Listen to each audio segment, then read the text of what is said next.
uh, I guess, series that I'm doing. It's on options and how to price the options and really do strategies around the options. But I also wanted to do another series focused on how do you plan? How do you actually, and plan on your investments, how you should invest, and for your future as to what you're going to need down the road and as far as not only total amounts, but also what you need as far as liquidity and returns based on your expectations of what you want in the future. And it's a process, and we're going to go through quite a few sessions on it and quite a few steps. But I did want you to get associated with a few things, a few terms that are very, very important, actually, to coming up with a plan and then analyzing how we can actually achieve the plan. And number one is obviously, and again, it depends on your needs and what you're looking to achieve, but you need to focus on the type of return that you need. And secondly, you need to also, along with return, there's going to be a certain risk associated with that. And so you need to also focus on that because it's essentially, and again, it's not directly one to one, but there is a correlation between risk and return. So the higher the return that you may want usually carries a higher risk.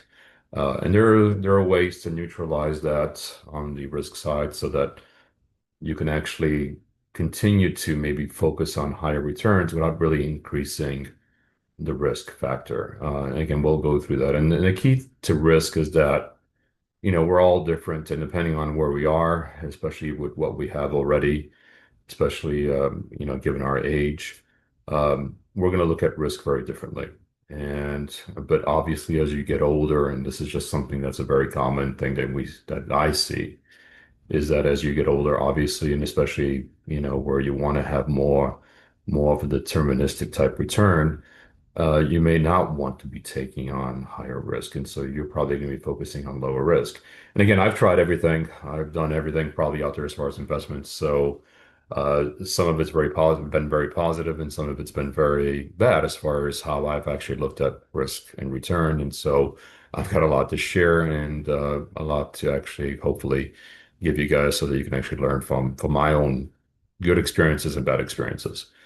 And then we're going to look at, some of the constraints that you need to really focus on, especially when it comes to, and I shouldn't say constraints, but these are the factors that really ultimately drive what you need as far as, the return and the risk. First of all, it's time horizon. If you've got a long time to invest, then obviously you can take more risk. That's usually the way you look at it. So if you've got 40 years of investing ahead of you, if not more, then by all means, you can take more risk. If you really think your life has only got maybe another 10 years ahead of it, then you may want to reduce the risk and really focus on investments that are more deterministic. Liquidity needs, again, depending on events that you may have that might happen in the future, such as maybe you want to buy a house, maybe you have kids going to school, to college. Those are going to require certain liquidity needs, certain amounts of money that need to be maybe taken out.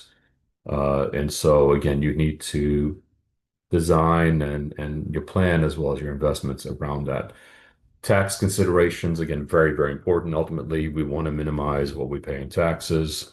We're not looking to get around paying taxes, but we want to minimize that in the most legal way. Legal and regulatory concerns or issues, again, depending on where the investments are in, if they're in a trust, if they're coming out of a PINJA, there's a lot of things you have to consider and make sure that you invest around that. And you maybe only be able to do certain types of investments, especially if you're using or if you're within some of these um, some of these constructs actually.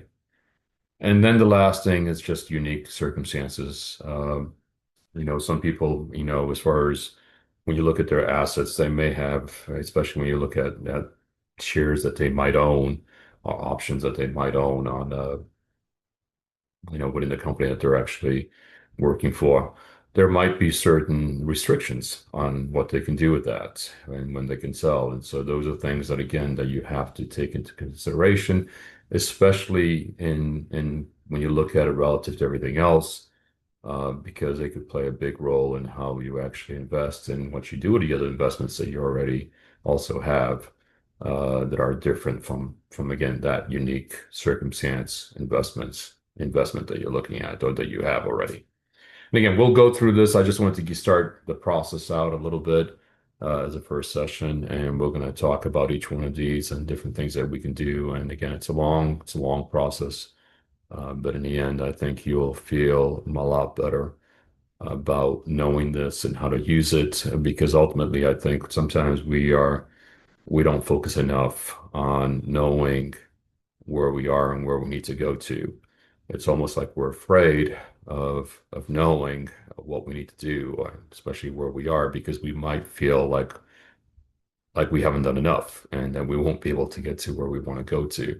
But you have to do that. You cannot be shooting or investing or saving in the dark. You need to know, again, you need to have a goal in mind, certain goals of what you want to do and want to achieve, especially when it comes to your finances, your retirement.